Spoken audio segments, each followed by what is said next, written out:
আমরা ইতিমধ্যে দেখেছি যে নির্বাচন কমিশন তারা মেরুদণ্ড সোজা রেখে আসলে কাজ করতে পারছে না। বিশেষ করে একটি দলের নিবন্ধনকে কেন্দ্র করে আমরা দেখেছি 6 মাস ধরে নানান ধরনের গোলযোগ, এই প্রতীক দিতেই হবে, না দিলে হবে না। তা আপনাদের উপর চাপ সৃষ্টি করেছে, আপনারা চাপের কাছে মাথা নত করেছেন। আমরা গণ অভ্যুত্থান পরবর্তী সময়ে আমরা নিবন্ধন পেয়েছি।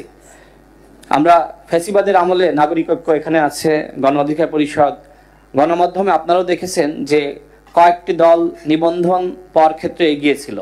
সেই দলগুলোকে একটিকেও নিবন্ধন দেওয়া হয়নি, এবং যাদেরকে নিবন্ধন দেওয়া হয়েছিল BNM, supreme party, Trinamool, BNP, এই দলগুলোর কেন নিবন্ধন এখনো পর্যন্ত বাতিল করা হলো না?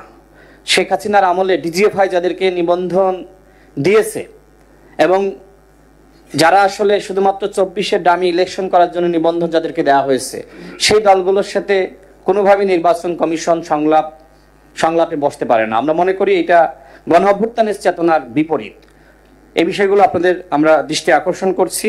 যে দলগুলো কোনো ধরনের শর্ত পূরণ না করে শুধুমাত্র ডিজিএফআই এর মাধ্যমে নিবন্ধন পেয়েছে, তাদের নিবন্ধন অবশ্যই বাতিল করতে হবে। আমি এই বিষয়টি আপনাদেরকে নোট করার জন্য অনুরোধ করছি। আমি 3টা দলের নাম বলেছি, BNM, Trinamool, BNP, supreme party সহ এরকম আরো কয়েকটা দল নিবন্ধন পেয়েছে। এই দলগুলো শেখ হাসিনাকে ফ্যাসিস্ট বানাতে সহযোগিতা করেছে, সুতরাং তাদের নিবন্ধন অবশ্যই বাতিল করতে হবে।